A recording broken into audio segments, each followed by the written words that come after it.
Thanks, Kim. I've been with the TPO for almost 5 years, and this was a whole new world for me. I came from education. I worked for Brevard Public Schools for about 3 years as their media and content coordinator. So coming into this world of acronyms and abbreviations and all the things I never understood was actually a real blessing in disguise for me because I approached it as a public citizen.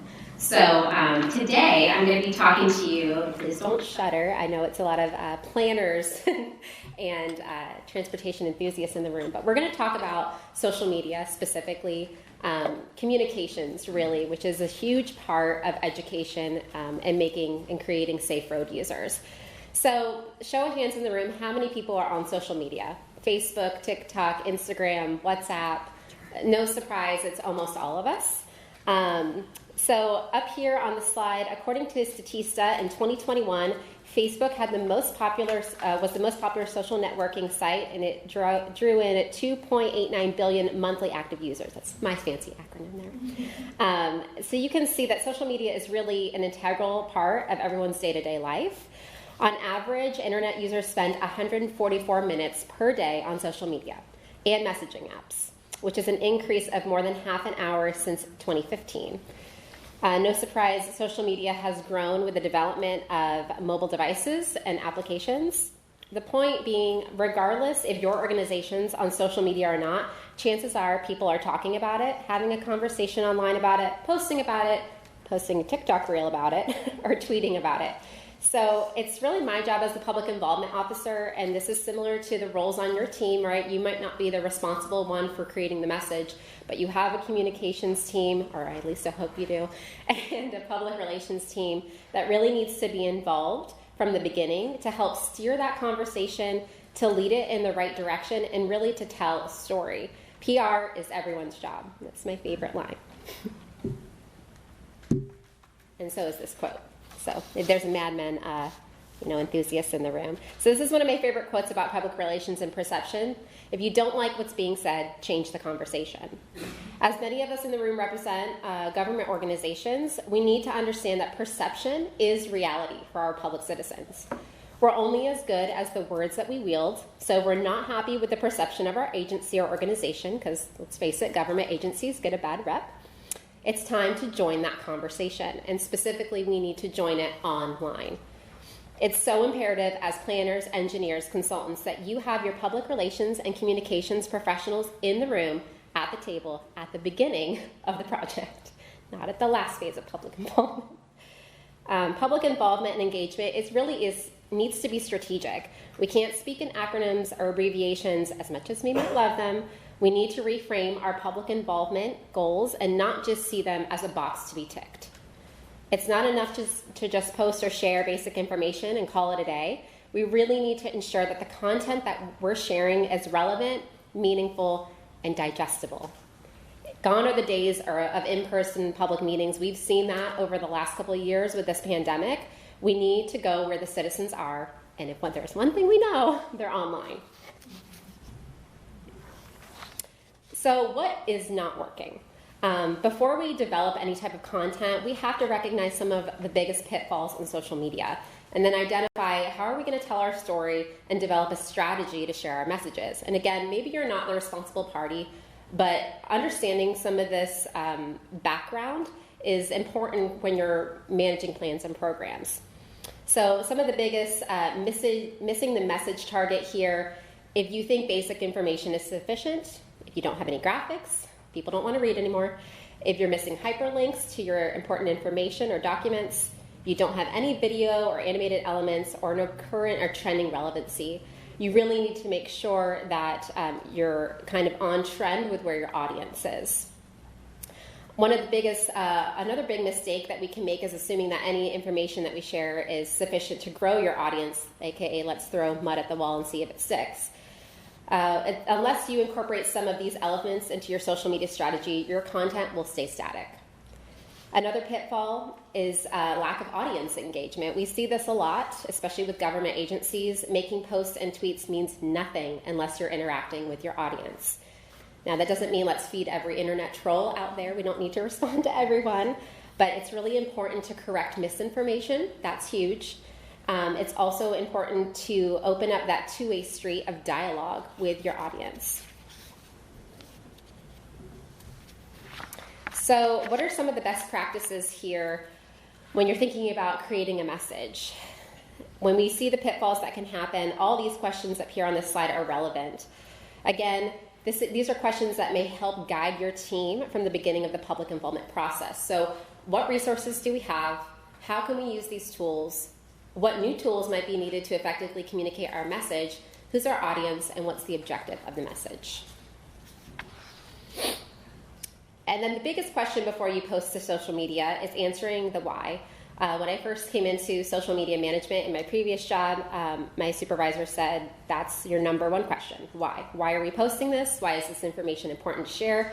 Why is it vital that we share it now rather than later? Answering the why is the first step in telling your story and developing a social media strategy. So really, these are the three main whys for any purposes. So you have information, when you're trying to seek input, sharing events or a meeting, asking for feedback, maybe a survey. Entertainment, that's usually emotional, humorous. Videos are normally an excellent way to share that information. We know, again, people don't really want to read anymore, so unfortunately graphics and videos are a compelling way to tell a story. And then engagement, interesting and relevant content that is going to catch your audience's attention and spark a conversation. And that's where your message and the words that you use, they really do matter. So we're going to see some examples here. So here's an example of two different post types. Both were done on Facebook. On the left, we have an informative post about a roadway detour and then on the right, you'll see that this one is a more tug at the heartstrings, engaging post about Move Over Month.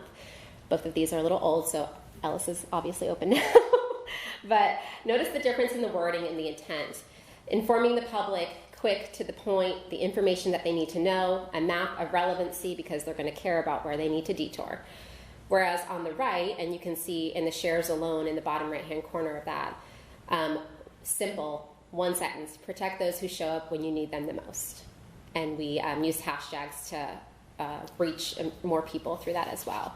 So we're going to talk a little bit more about building your audience and what this looks like.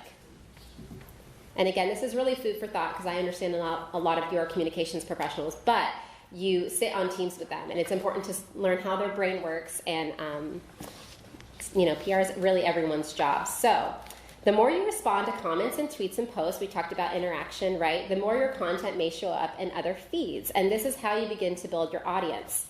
Other ways to build your following would be to ensure that your communications team builds great relationships in the community with other public information officers and social media managers. I cannot stress this enough.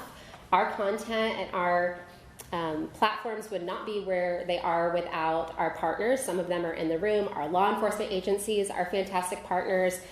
Everyone has a social media person on their team, I guarantee you. So they need to be making friends with those people. If your area has a local public information network, we have one here. It's great. The PIOs get together and share ideas for the month, and we have a contact list. It's a great way to build that relationship.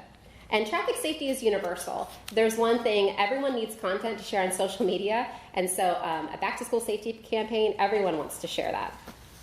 Make sure you're tagging corresponding agencies. If you're doing a partnership with someone, please take the time to look up and see if they're on social media to tag them, because again, they need content too, and it helps the reach all around, but also the partnership level. Engage your audience with visually compelling photos and video. We talked about this. So here is an example of a campaign that I'll go more in depth with, but we did a Vision Zero inspired back to school safety campaign. Notice the message here. It's short, sweet, and to the point. It's based in data, and the message is clear. Words matter.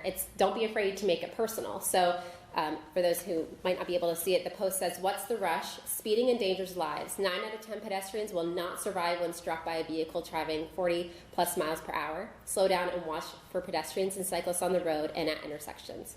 And then we use hashtags to follow that up. You can see down in the corner here, this was an organic post, and what that means is it's content that we created by ourselves. Everything was done in-house, and it reached over 27,000 people on Facebook alone.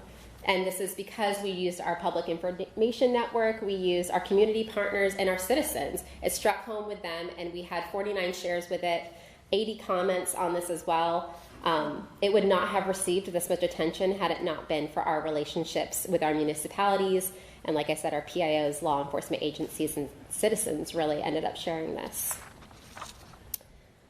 So to go further, this was the entire campaign that we did for back to school safety. Again, it's Vision Zero inspired. Every graphic had a little standout data piece to it. So this happened in August 2021, and we worked with our partners once again to push this out. This is just a snapshot of the 5 posts as a total campaign. On Facebook, this campaign reached over 72,000 people, and on Twitter, it reached over 19,000. So we were really proud of this campaign because it really was all done in-house, and we just relied on our partners. And it just goes to show you that it takes a village to spread this message and this education initiative. So just keep this in mind, while this is an organic campaign, meaning we created it, social media images and videos can reach even more people if you allocate funds to boost the post or place paid media ads. This is becoming routine now with some of our transportation projects and plans and programs, and we're really excited about it. This is just my little plug that budgeting for social media boosting is a necessity if you want to reach a large amount of people. So, just my little plug there for social media boosting. Again, like I said, gone are kind of the days of only in-person public meetings, sending out a letter and calling it a day. We need to make sure that we're going to where our public is, and a lot of them are online. And then, of course, I'm going to do a shameless plug here. In closing, I just want to encourage you to take some of these best practices back to your team. Make sure to get comfortable with having the not so comfortable conversation about social media, because I know some people are not a fan.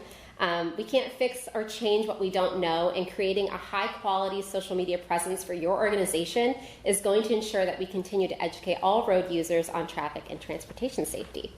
And these are our outlets here on social media. We just launched a LinkedIn page earlier this month, so please go and follow us there as well. We also, shameless plug, we have a new website. So if you want to go and check that out as well, we launched our new website at the end of last year. So with that, I'll take any questions.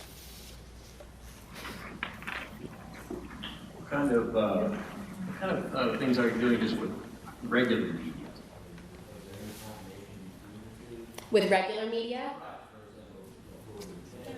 Florida Today's in the room today. Rick, say hi. It goes without saying, we actually have really great partnerships with our media. I know that sometimes that can be a struggle for government agencies. I feel really blessed to have good, open communication with the media. We try to encourage our local and broadcasts to come out to our Florida Today has been great about covering our local events, Stop on Red Week, World Day of Remembrance. So we have really great connections with our local media, and the biggest thing is the media can work for you or against you, and you need to make sure you always have that open dialogue, and I'm glad to say that our organization does. That being said, there's a lot of times that I do never see anything on social media because I'm going through an online article that might reference something. So Gotcha. That leads me to some. Yeah, awesome.